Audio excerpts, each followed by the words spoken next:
In the scorched-hard Red Bluff, New Mexico, during the spring of 1878, a young woman stood beneath a sun that smeared rust-red light across the cracked adobe rooftops, as if the sky itself mourned the day's injustice. The dry wind carried dust and desperation, swirling around a wooden platform thrown together in haste, where a gallows pole creaked like an omen. A noose swayed gently, as though impatient for its grim duty. Upon the splintered plank stood Sarah May, 19 years old, barefoot and bruised, wrists bound in rawhide that bit into her skin. Her cotton dress, once white, now stained and torn, fluttered weakly at the hem. A shadow of bruise ringed her throat just above the collarbone, a half-faded fingerprint of violence no one dared acknowledge. Her lip was split, her cheek swollen, but it was the way she stared at her own feet, still and silent, that told the deepest story. Around her gathered a crowd not for justice, but to affirm their fear, their tight borders, their blood-stained codes of control. Men with dust-caked boots, mothers clutching small children, merchants wiping sweat from their brows, all drawn to witness silence paraded as guilt. On the steps of the courthouse stood Mayor Rix Cutler, sweat glistening beneath his fine wool coat, too elegant for the desert and too stiff for mercy. His voice rang out, polished and sharp, condemning not the act but the ancestry of the accused, painting Sarah not as a girl but as a Mexican stray, erasing her humanity with a single phrase. Behind him, the American flag drooped as though exhausted by the weight of hypocrisy. No one spoke of the soldier she was said to have killed, nor the screams heard that night behind Murphy's store, nor the claw marks on her arms, nor the fear in her voice that no man had come to hear. Only the silence remained, the silence that followed the blood. Reverend Joseph, her adoptive father, stood nearby with clasped hands and downcast eyes, his shame as visible as the collar around his neck. He did not speak for her, not even now. Sheriff Henrik, red-faced and limping, barked that the hanging was set for dawn, and the crowd began to dissolve into twilight like ghosts called back to their routines. But then the sound of hoofbeats arrived, not hurried, not thunderous, but measured, deliberate. Heads turned. A single rider approached from the east road, cutting through the haze like a story long forgotten. He wore no badge, no hat, no clerical collar, only braids that flowed past his shoulders and a single eagle feather that danced in the dying light. His skin bore the color of the earth itself, and his eyes held something older than law. He dismounted silently, leading his horse to the square center, and stood at the gallows base. His gaze did not rise to the mayor or the sheriff, but met Sarah's directly, as if it could see the weight she carried. And then he spoke, quiet but clear, each word like a pebble dropped into still water. She does not die today. The wind stilled. I demand the trial of arrows. Gasps rippled outward, disbelief and curiosity mingling in the dusty air. Mayor Cutler stepped forward, sneering, demanding clarity. But the stranger's gaze did not falter. I am Lone Hawk of the Nakonii. I invoke our right. She deserves the wind's judgment, not your rope. The sheriff scoffed, claiming such rights held no place in Red Bluff. Lone Hawk's voice remained calm. Then perhaps Red Bluff needs reminding. Behind him, his horse stood unmoving, as if bound by the same stillness that held the square. And then Sarah, broken and mute, lifted her gaze just enough to see the man who had spoken for her. Her lips parted slightly, but no sound emerged. Even so, someone had answered the silence that bound her.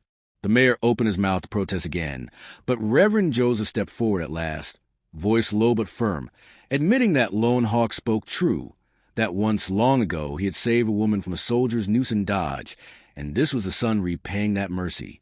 A hush settled over the square. The sheriff muttered a reluctant compromise. 3 days. After that, the gallows would claim its due. Lone Hawk nodded. 3 days is all the truth needs. Still the crowd lingered, unsure, unsettled. The noose still hung, silent and swaying. But as the mayor turned to assert his authority once more, Lone Hawk stood unmoved. Rix's boots struck the ground with anger, each step a threat. You can't come here with fairy tales and tribal tricks, he spat. Lone Hawk did not blink. My name is Lone Hawk, and this is no trick. Your town hangs a girl who cannot speak, and you never once asked who might speak for her. The mayor growled that a body was found, A knife was held, and that was all the town needed. Lone Hawk stood firm. I asked for no bowing. I asked for mercy earned. 3 days of it. The townsfolk murmured again, caught between pride and something older than pride. Lone Hawk turned to the girl once more. She is not a stranger to my people. Sarah was raised by the man who once saved my mother's life from cavalrymen drunk on blood and power. All eyes turned to the Reverend again. His hands trembled. His voice emerged thin but clear as he recounted the story. A bleeding woman, a broken wagon, a rescue unremembered until now. Lone Hawk nodded. She named me for that day. Lone Hawk. The morning after she flew from death, I was born. The Reverend faced the mayor, declaring that the town owed something to that past. Ricks, face flushed, turned to watching faces around him, realizing he no longer held the only authority in the square. Red Bluff was too fragile for scandal, too proud for retraction, but not blind to honor. And what exactly is this trial? He asked, grudgingly. Lone Hawk answered plainly. 3 days beneath the eyes of the spirits. If she is guilty, the wind will not protect her. If innocent, truth will rise in time. The wind stirred again, brushing across the noose. And in that wind, something changed. Not justice, but a pause, a breath, a beginning. If it is clean, the Lamb will speak, Lone Hawk said, his voice like stone ground smooth by time. Superstition, Mayor Ricks muttered under his breath. Honor, Lone Hawk replied, the words settling into the silence with a weight that couldn't be dismissed. The Reverend, still pale but now steadier, stepped forward once more, his voice laced with old pain and new courage. And if we refuse, he asked. Lone Hawk's voice dropped, not loud, not angry, but edged with something older than law, colder than threat. Then I will carry my people's law into this land, and no man from Red Bluff will cross Comanche soil again without answer. It wasn't shouted. It wasn't delivered with fury. It was a vow, born not from vengeance, but from lineage and oath. Mayor Ricks swallowed hard, the defiance draining from his posture. Fine, he snapped, cornered by conscience and politic alike. 3 days. At dawn on the 4th. If nothing's proven, we carry out the sentence. Lone Hawk gave a single solemn nod. That is enough. Among the crowd, Clara Meadows clutched the hem of her apron, her voice barely audible. I knew her mother, she whispered, and I never believed she'd raise a girl kill, not even that kind of man. Sarah may remain still on the scaffold, but her eyes, shaded by fear, loss, and exhaustion, tracked Lone Hawk's movements as he approached. He looked up at her, and for a moment, the sounds of the town seemed to dull. You don't remember me, he said softly. Her head tilted slightly, uncertain, a flicker of confusion threading through her gaze. When you were 12, he continued, you brought bandages to a woman hiding in the church cellar. You told her she had kind eyes. That was my mother. You touched her shoulder, then ran. You never saw her again. He stepped closer now, not as a savior, but as something quieter, something remembered. Your father gave my mother a name when the world wanted her forgotten. I'm here to repay that debt. Sarah's lips parted, breath catching, but still no words came. Yet something unspoken passed between them. Not recognition of the face, but the soul of shared silence forged by survival. And so the trial began, not in a courtroom of polished benches and paper judgments, but under the open sky, beneath time and wind and the gaze of those who came before. 3 days of mercy, and perhaps, within that narrow window, enough space for one girl's voice, silenced by fear, stripped by violence, to return to her.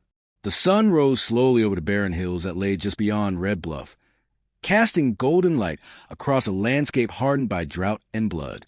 Lone Hawk led a small group from the town's edge toward a place his people called the Wind's Teeth, a natural cathedral of jagged sandstone spires, carved over centuries by sun and storm. Sarah walked among them, wrists no longer bound, but the silence around her felt heavier than any chain. She had not spoken a single word since that night in the barn, not after what was taken, not after what was dismissed. This is madness, one of the deputies muttered, voice sharp with skepticism. Lone Hawk's reply was steady. No, he said, this is the Wind's Court. He stepped forward, holding up a white feather, long and flawless, taken from the wing of a hawk. This is the first arrow. Wind. She walks the maze alone. If fear defeats her, if she drops the feather or turns back, the arrow fails. The trial ends. Sarah looked at the labyrinth of stone before her, walls rising like the bones of forgotten God, their narrow passageways already alive with the sighing language of the desert wind. Lone Hawk placed a feather in her hand. "If you carry nothing else," he said, "carry this with courage." She nodded once, and then without fanfare or farewell, stepped forward into the maze. The wind struck immediately, fierce, rising, alive. Her skirt snapped against her legs. Dust stung her eyes. Her throat burned from the grit. She blinked through it, coughed once, but did not stop. The passage narrowed quickly, forcing her to turn sideways, then dropped to her knees. Sharp stones scraped her skin. The feather trembled in her grip. At one brutal bend, a sudden gust tore her shawl from her shoulders. It vanished behind her, claimed by the wind. She did not turn back. Her jaw clenched. Her breath came in short. Fast gasps, but still she moved forward. From a ridge above, the people of Red Bluff watched. Some wore smirks, others uncertainty. The children were quiet. The old preacher's hands clasped tightly. "She's just a girl," the mayor muttered. "Why let this nonsense go on?" Lone Hawk did not look at him. "Because the wind does not lie," he said, "and it asks only for truth." At the final turn of the maze, the wind rose like a roar. It struck her body like a wave. Her foot slipped, her knees hit stone. For a moment it seemed she would fall, that the feather would tumble. But her hands closed tighter. Her fingers whitened. Slowly, painfully, she stood. Her legs shook beneath her. And still, step by shaking step, she moved forward. When she emerged at the other side, her hair was tangled, her dress ripped and stained, her face marked by streaks of wind-borne dust. But the feather remained in her hand, bent, yes, but unbroken. Lone Hawk stepped forward without a word and placed a damp cloth, soaked with water from his own canteen, on a flat stone. Sarah saw it, bent down, picked it up, and pressed it to her brow. Her breath stuttered out of her. And then, finally, she cried, not loud, not wild, but deeply, a soundless flood of grief and release. When she raised her head again, she met Lone Hawk's gaze. There were still no words between them, none needed. The first arrow had held. At dusk they gathered once more. The wind had calmed, but it left its memory behind, woven into Sarah's tangled hair, dusted along the tears that dried on her cheeks. Her body ached. Her legs trembled from the trial's burden. But the fire in her eyes had changed. Not restored, not yet, but lit as if something lost had been returned in small, stubborn sparks. Her fingers, still scraped and raw from the wind's maze, showed the story of her endurance. But they did not flinch as Lone Hawk stepped forward and produced a second arrow, slender, wrapped in red thread. Its obsidian tip glinted darkly in the last streaks of daylight. "The second arrow," he said, raising it high for all to witness, "is fire." Now they stood not at the edge of wilderness, but in the heart of town, under the watchful gaze of Red Bluff's people, where judgment had once worn a rope and noose. A thick, worn candle had been pressed into the dirt, its short wick already alight, the flame small and wavering in the evening wind, as if unsure it had permission to exist. "She will sit beside this flame until sunrise," Lone Hawk explained, voice neither loud nor soft but woven with command. "Her hand must remain above it. If the flame dies, the arrow breaks. If she retreats, the trial ends." Whispers ran through the crowd like dust through dry grass. A grizzled deputy laughed from the steps, spitting near his boots. "What kind of nonsense is this? What's next, chasing shadows?" Some laughed, brittle and nervous, but not all. Children watched with wide eyes that had not yet learned to look away from pain, their parents whispering warnings that went unheard. Sarah May knelt slowly, her dress already stained with ash and time, her knees meeting earth like a final prayer. Her right hand rose, trembling, and held itself above the flickering flame, fingers spread, palm down. The heat licked at her skin immediately. No explosion, no firestorm, just a steady, crawling burn of something small that refuses to die. Lone Hawk did not speak again. He moved back, crouched nearby like a sentinel carved from dusk, eyes on her, but not only her, on the fire, on the town, on the space between silence and truth. Hours bled into each other. The town square emptied, then slowly filled again, as if the quiet spectacle drew them by some ancient thread of awe. Some came with jeers, others out of curiosity, but more now came quietly. The sheriff paced in circles, muttering insults too weary to sting. The reverend stood like a gravestone, his Bible clutched but unopened. Sarah did not speak, did not shift. Her hand remained above the flame, and as wax melted in rivulets down the sides of the candle, the heat deepened its bite. At midnight, the wind changed. A sudden gust whipped through the square, and the flame danced wildly, shrinking, nearly vanishing. Lone Hawk moved in an instant, his cloak sweeping forward like a wing, shielding the fire until it calmed. He returned to his place without words. And still, Sarah did not move. One by one, the children returned, peeking from behind barrels, from behind hems of their mother's skirts, whispering the questions no one dared answer. Is she praying? Is she hurting? Why does she stay? And no one could say. As dawn approached, the stars grew pale and the sky turned the color of old stone. Sarah May's spine curled forward, shoulders sunken. Her knees were bruised, her lips cracked. A blister bloomed across her palm like an unwelcome flower, but still she held her hand above the fire, trembling but unbroken. Her eyes blinked slowly now, not from pain but from exhaustion that settled like fog in her bones. Then Lone Hawk rose. He moved toward her with the second arrow still in hand, slow and quiet, until he stood in front of her, the obsidian point raised not in threat but in echo. He touched it gently to his own chest. Your pain, he said, voice steady and clear, honors truth. Sarah looked up, her arm still held over the flame. He continued, softer now, yet heard by all. You do not need to speak to be heard. And in that instant, the flame flared bright, defiant, as the first morning light split across the rooftops like a blade. Sarah lowered her hand. The flame still lived. The second arrow had held. The third morning arrived in stillness, as if the very air held its breath. No wind stirred. No bird called. The fire at the center of the sacred circle burned low, a breath of cedar and smoke that whispered rather than roared. Sarah May stood at the circle's edge, upright, unmoved. Her hands bore the marks of the night, the rawness, the scorch, the fatigue. But they did not shake. Before her lay the third arrow. Blood.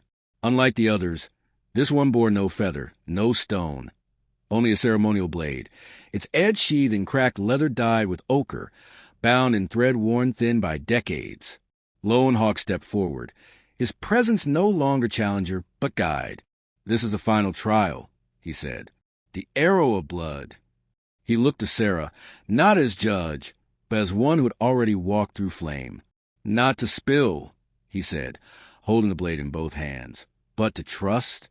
He drew it from its sheath, revealing the edge, sharp but not gleaming, ancient but still whole. He held it flat in his palm and offered it to her. If you are guilty, he said, you will fear what lives in your own chest. If you are not, you will place this blade over your heart, and it will not tremble. Sarah stepped forward, her bare feet silent against the dust. She reached toward the blade slowly. Her fingers, red and raw, grazed the bone handle, not with hesitation but with reverence, as though she touched the weight of her own soul. Then she took it, and for a long, suspended moment, the entire circle stood frozen. Not even the breeze dared cross its boundary. Even the townsfolk who had once scoffed or muttered now stood breathless, their mouths slack, their eyes wide. Somewhere beyond the trees, a hawk called out, a single cry, sharp and distant, and then silent again. Sarah turned the blade in her hands, its edge catching the faint morning light, like a memory trying to resurface. She placed it gently, reverently, flat against her chest, directly over her heart, and closed her eyes. She did not tremble. He did not speak. The earth itself seemed to wait. Then, from the back of the crowd, a scream, raw and human, cut through the hush like torn cloth. Heads whipped around as a figure staggered into view, thin and worn, a dress torn to rags, hair tangled with twigs and dirt and weeks of hiding. She looked like grief made flesh, a woman-shaped ghost pulled straight from a grave. Lone Hawk stepped instinctively between her and Sarah, body tense with defense.